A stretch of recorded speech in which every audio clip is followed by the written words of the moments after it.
As a youth, Pyke started out like many in Bilgewater, on the slaughter docks. All day, every day, monstrous creatures of the deep would hold him for rendering in the butcheries that lined the waterfront. He found employment in a district known as Blood Harbor, as even the tide itself was not strong enough to wash away the red slick that ran constantly down its wooden slips. He became well acquainted with the trade, both the gruesome work and meager paychecks. Over and over, Pyke watched heavy purses of gold being handed to captains and crews in exchange for the daunting carcasses that he and his fellows would hack into sellable chunks. He became hungry for more than a few copper spreads in his pocket and managed to talk his way onto a ship's crew. Few individuals dared to hunt in the traditional Serpent Isles manner, launching themselves at their targets to secure tow hooks with their bare hands, and beginning to butcher the creatures while they yet lived. Fearless and highly skilled in this regard, Pyke soon cut a name for himself as the best harpooner a golden kraken could buy.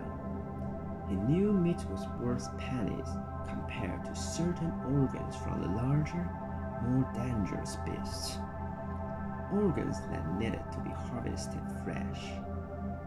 Depending on the difficulty of the hunt, each sea monster commanded its own price, and the most desired by Bilgewater traders was the jawfish. From its razor-toothed maw, priceless sacks of cephalites were coveted across Runeterra for its various sorcerous distillations, and a small flask of the glowing blue oil could pay for a ship and its crew 10 times over. But it was while hunting with an untested captain that Pyke learned when a life of blood and guts would land him.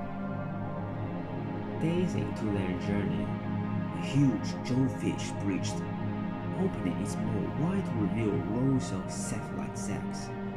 Several harpoon lines secured the beast, and though it was far bigger and older than any he had encountered before, Pyke leapt into its mouth without hesitation.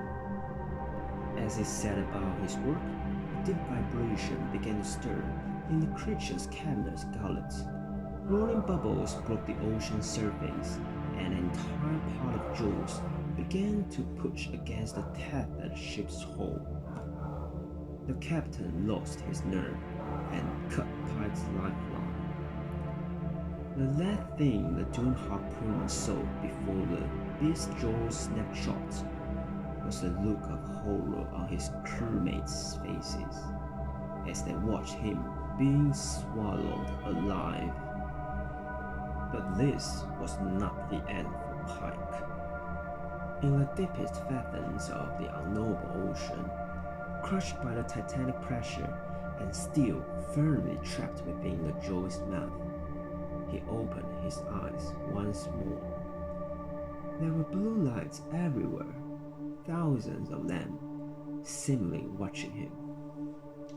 Tremulous echoes of something ancient and mysterious filled his brain, crushing his mind, showing him visions of all he had lost, while others grew fat. A new hunger overtook Pyke, one for vengeance and retribution. He would fill the depths with the corpses of those who had wronged him.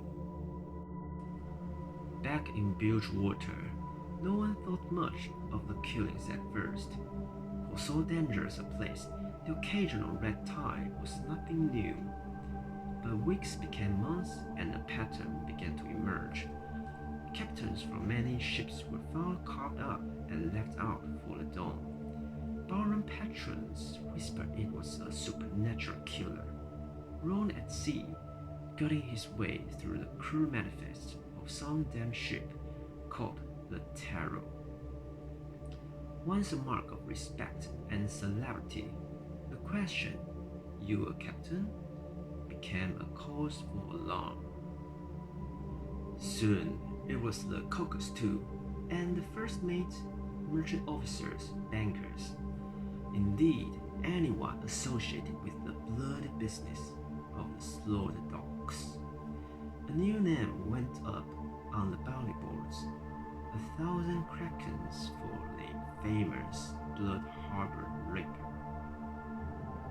Driven by memories twisted by dip, Pyke has succeeded where many have failed, striking fear in the hearts of unscrupulous businessmen, killers, and seafaring scoundrels alike, even though no one can find any mention of a ship named the Terror ever docking in bilge water. A city that prides itself on hunting monsters now finds a monster hunting them, and Pyke has no intention